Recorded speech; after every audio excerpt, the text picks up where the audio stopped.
இதுவே நம்முடைய நாளே அம்மாவுடைய ஆட்சிக்கு சான்று. எல்லாம் தயாராயிட்டோம், நம்ம எல்லாம் தயாரா இருக்கிறோம். தேர்தல் அறிவிக்க வேண்டியதுதான், ஓட ஓட விரட்டி அடிக்க வேண்டியதுதான். இந்த எழுச்சி தான் நமக்கு தேவை. இந்த எழுச்சி, இந்த வேகம், இந்த உற்சாகம் தான் இன்னைக்கு மூட பார்த்த அந்த பட்ட மேற்படிப்பு மையத்தை இந்த அரசு இன்னைக்கு நிறுத்தி இருக்கிறது, மீண்டும் கொண்டு வந்திருக்கிறது. எல்லாம் கொண்டு வருவாங்களா? என்ன ஆணவம், என்ன அகம்பாவம், என்ன பேச்சு பேசுவாங்க தெரியல. இதே அரசாங்கம் தான் பதவி ஏற்ற உடனே இங்கே கொண்டு வந்த பல்கலைக்கழகம், அம்மா பேர்ல பல்கலைக்கழகம் நம்ம கொண்டு வந்தோம்.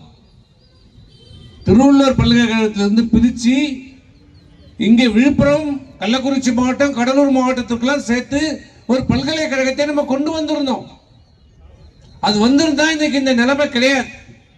யாருடைய தயவு நமக்கு கேட்க வேண்டிய அவசியம் இல்லை, இந்த ஆர்ப்பாட்டம் நடத்த வேண்டிய அவசியம் கிடையாது. நமக்குன்னு ஒரு பல்கலைக்கழகம் இருந்திருந்தா இது நடத்திருக்குமா? இன்னைக்கு இந்த ஆர்ப்பாட்டம் செய்ய வேண்டி இருக்கிறோமா? ஆனால் ஆட்சிக்கு வந்த அகம்பாவம், ஆணவம், திமிரு பல்கலைக்கழகத்தை அன்றைக்கு ரத்து செய்தது இந்த அரசு.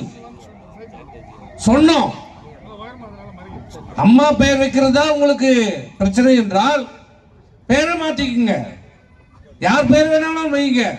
சரி, அந்த தலைவர் வச்ச இந்த கட்சி, இந்த தலைவர் வச்ச அந்த கட்சின்னு சொல்லுவீங்க. வேண்டாம், எல்லா கட்சிக்கும் பொதுவான டாக்டர் அம்பேத்கர் பேரவைன்னு சொன்னோம். காமராஜர் வச்சா நீ அப்படி சொல்லுவ, அண்ணா வச்சா இதை சொல்லுவ, ஏதோ மாத்தி மாத்தி சொல்லுவீங்க. சரி, பொதுவானவர் எல்லா கட்சிக்கும் இந்தியாவில் பொதுவானவர் டாக்டர் அம்பேத்கர் வைன்னு சொன்னோம். வச்சிருக்கலாம்ல, ஏன் வைக்கல? திமிரு, ஆட்சிக்கு வந்த அதிகாரத்துக்கு வந்த ஆணவம், அகம்பாவம் இந்த முதலமைச்சர் அன்னைக்கு இந்த பல்கலைக்கழகத்தை மூடினார். இதுல என்ன கொடுமைனா அதுதான் வருத்தமா இருக்குது. அந்த உயர்கல்வித்துறை அமைச்சர் அன்னைக்கு நம்ம மாவட்டத்தை சேர்ந்தவர், அவராவது எடுத்து சொல்லியிருக்கலாம். அவராவது திரு பொன்முடி அவர்களாவது அந்த முதலமைச்சருக்கு சொல்லியிருக்கலாம். ஸ்டாலினுக்கு தான் படிப்பு அறிவு கிடையாது, அவ குடும்பத்துக்கே கிடையாது. படிச்சிருந்தா தானே படிக்கணும் பற்றி அறிவு தெரியும், அந்த அருமை தெரியும். மழைக்காவது வெயில் இங்க ஒதுங்கி இருந்தா தானே. ரோட்ல போறவங்க தெத்தின்னு போறதுக்கு நீ ஸ்கூல் காலேஜுக்கு போயிருந்தா அதுக்கு என்ன தெரியும் படிப்பு?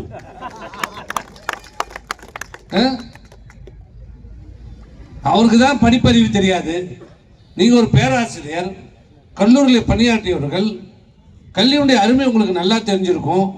சொல்லியிருக்கலாம்ல அன்னைக்கு முதலமைச்சர்கிட்ட. ஒரு பல்கலைக்கழகம் கொண்டு வந்து வருவது மிகப்பெரிய விஷயம். அதை கொண்டு வந்து விட்டார்கள். நிதி தான் ஒதுக்கலன்றாங்க. சரி, நம்ம நிதி ஒதுக்கி பெயரை மாற்றி நாம் அதை ஸ்டிக்கர் ஒட்டிக்கலாம் சொன்ன. இப்பதான் நீ எல்லாத்துலயும் ஸ்டிக்கர் ஒட்டுறல, எல்லாத்துலயும் ஒட்டுறல. இதுல மட்டும் பல்கலைக்கழகத்துக்கு நிதி ஒதுக்கல. நாங்க ஆட்சிக்கு வந்தா கொடுக்க போறோம் 500 கோடி, 1000 5000 கோடி கூட கொடுத்துட்டு போய் நாங்க. அது என்ன பெரிய விஷயம் மாரி பேச, நீ கொடுக்க வேண்டியதானே. இப்ப நான் கொண்டாந்த திட்டத்தில் நீ பண்ண சொல்ல.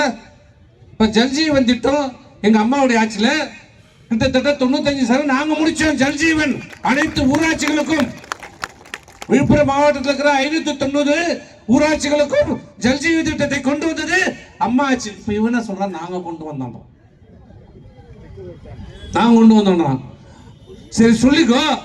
அதே மாதிரி பல்கலைக்கழகத்தை கொண்டு வந்து பேரை மாற்றி நிதி ஒதுக்கிட்டு நாங்க தான் கொண்டாந்து நீ ஒரு கல்வெட்டை வச்சுக்க வேண்டியது தானே. உன்னை யாரும் வேணான்னா இந்த விழுப்புரம் நகரத்துக்கு ஒரு மிகப்பெரிய ஒரு பெருமையா இருக்கும்ல இந்த மாவட்டத்துக்கு பல்கலைக்கழகம். அது கொண்டாடுறதால இன்னைக்கு என்ன நிலைமை? இந்த பட்ட மேற்படிப்பு படிக்கின்ற வாய்ப்பு கிட்டத்தட்ட 5 கோடி ரூபாய் புதுதாக கட்டணம் கட்டி கொடுத்தோம். நம்ம அம்மாவுடைய ஆட்சியில் எடப்பாடியார் கட்டி கொடுத்தாரு. அதுல ஏற்கனவே திருவள்ளுவர் பல்கலைக்கழகமா இருக்கும் போதே அது செயல்பட்டு கொண்டு வருது. அண்ணாமலை பல்கலைக்கழகத்தை சேர்த்த அவன் என்ன பண்றான் இன்னைக்கு? அது மூடுறான். என்ன வியாபாரமா? அரிசி கடையா, மீன் கடையா, வியாபாரமாயா? லாப நோக்கம் பார்க்கற, லாப நஷ்டம் பார்க்கற? இது கல்வி. அனைவருக்கும் கல்வி கொடுக்க வேண்டிய கடமை அரசுக்கு உள்ளது. பெருசா பீத்திக்கிற உயர்கல்வித்துறையில் தமிழகம் முதன்மையாக இருக்கிறது. 53% இந்தியாவுடைய இருக்குன்னு சொல்றிய. உனக்கு ஈனமான சூடு சொல்ற இந்த முதலமைச்சர்கள் இருக்குதா? கேட்கிற யார் ஆட்சியில் நாங்கள் நிறைவேற்றினது? எங்களுடைய அம்மா ஆட்சி. எடப்பாடியார் முதலமைச்சராக இருக்கின்ற போதே 53% உயர்கல்வியிலே சாதனை செய்து காட்டியது எடப்பாடியாரோட அரசு. நீ அதை விட கூடுதலா 60% சொல்லியிருந்தா நியாயம். அதே 52% தான் நீ வச்சுக்கிற. 53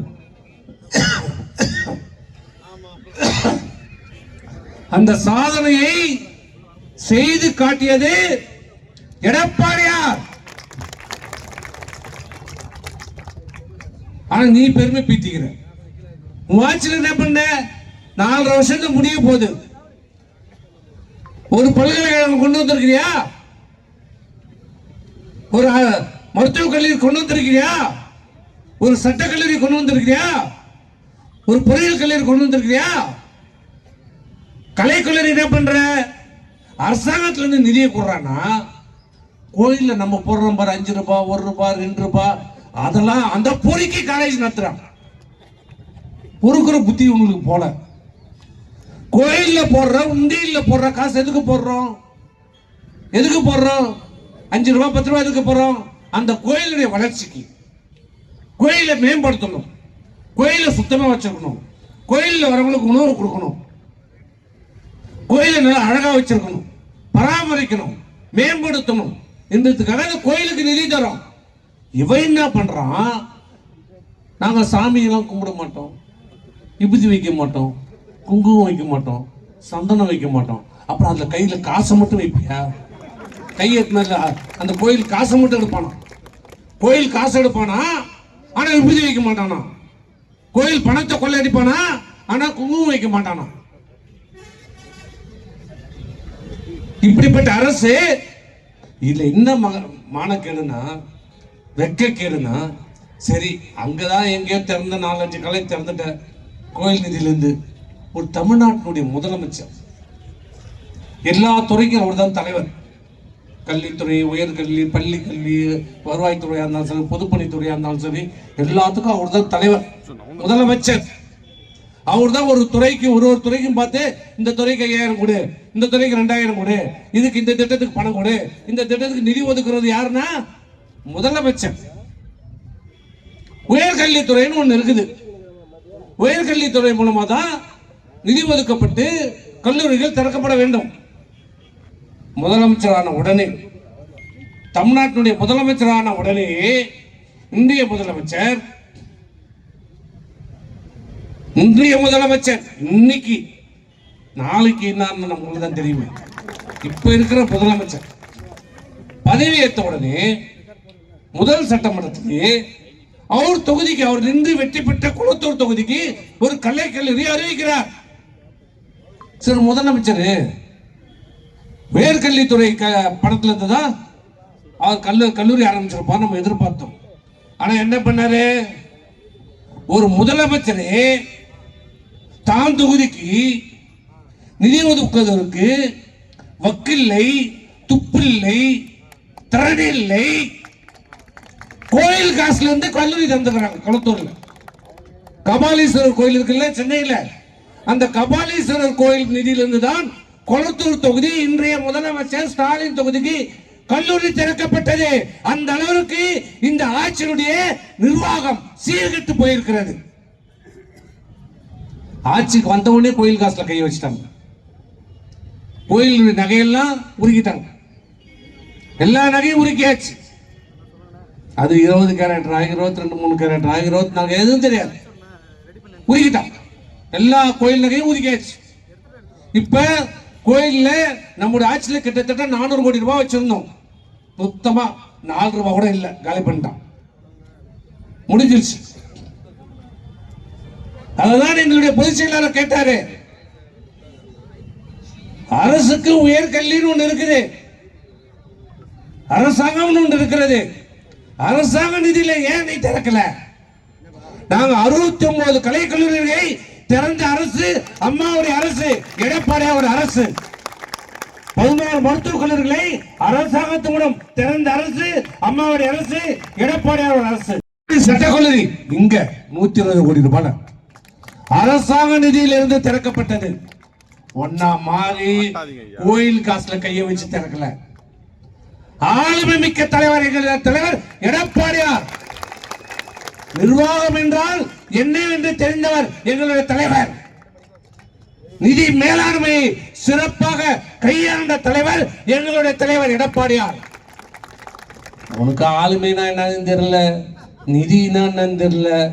நிதினா தெரியும், பணம் தான் தெரியும், அதை வீட்டுக்கு எடுத்துன்னு போறது மட்டும்தான் தெரியும். குடும்பத்தில் எல்லா பேருக்கும் நிதி இருக்கும், பேர்ல கூட நிதி தான். ஆனா நாட்டு மக்களுக்கு எதுவும் இல்லை.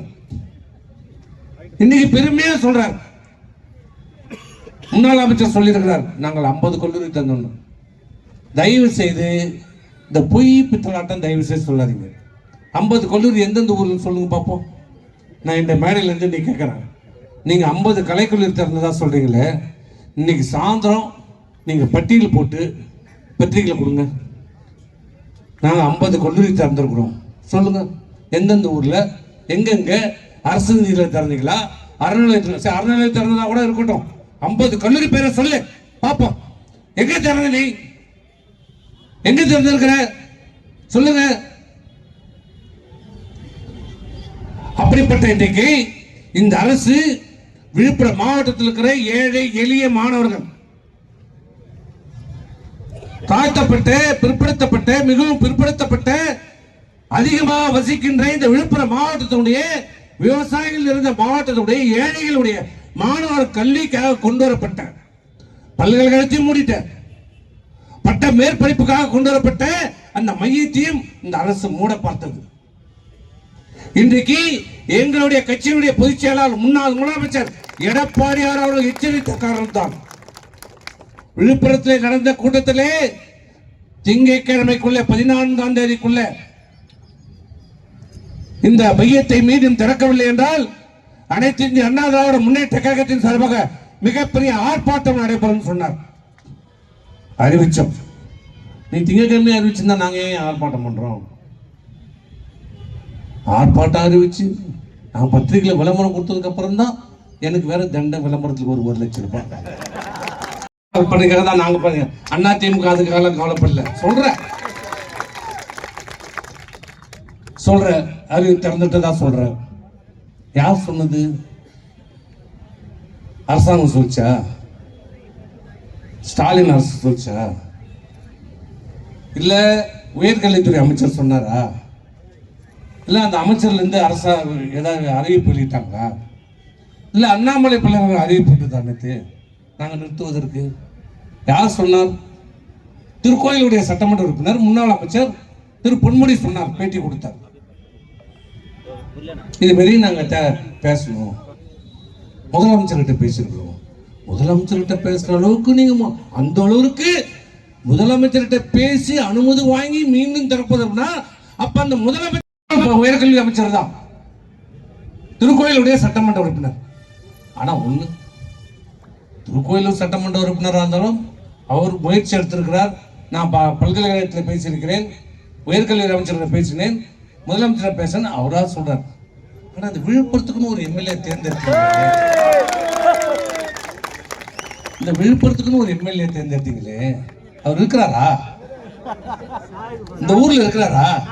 இல்ல புது அப்பாவை தேடி போகிறாரா? புது அப்பா பின்னாடியே வேட்டியை பிடிச்சி தின்றாரா? இங்க மிக்சர் சாட்டுங்கிறாரா? மிக்சர் சாட்டுங்கிறாரா உங்க எம்எல்ஏ? இந்த விழுப்புரம் தொகுதி எம்எல்ஏ என்ன பண்றாரு? இந்த விழுப்புரம் தொகுதி எம்எல்ஏ என்ன செய்திருக்கிறார்?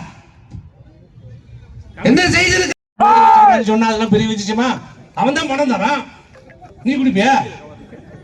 கஞ்சா வைக்கிறான், எல்லாரும் கமிஷன் தரான், அதே மாதிரி அவன் போர்டு வைக்கிறான், அவன் தான் எம்எல்ஏ பக்கத்துல நிக்கிறான்.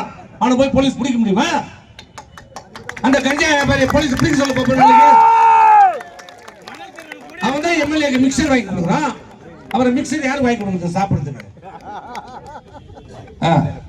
நீ குடிப்பியா? கஞ்சா வைக்கிறவன், சாராயம் வைக்கிறவன், முல்லை மாதிரி, கேப் மாதிரி, கொலை பண்றவன், கொள்ளடிக்கிறவன், கற்பழிக்கிறவன், இவன் தான் ஆச்சு அடிப்பான். போஸ்டர் திமுக வேற அடிப்பான். மணல் தருவன் யாரு? இதான் அவங்களுடைய வேலை. இவ்வளவு நாள் ஆச்சு. ஒரு வாய் கொடுத்தாரு, ஒரு வாய் திறந்து பேசினாரா? ஏதாவது பேசியிருக்காரா? சொல்லியிருக்காரா?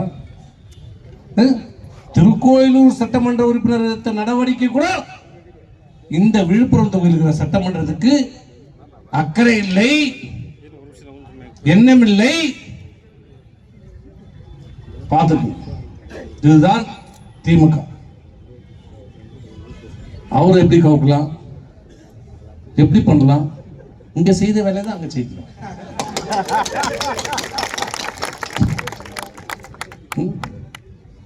திமுக இருக்கிற அந்த பழைய கட்சிக்காரங்களாம் சூடு சோர்னு இருக்குதா நினைக்கிறேன்.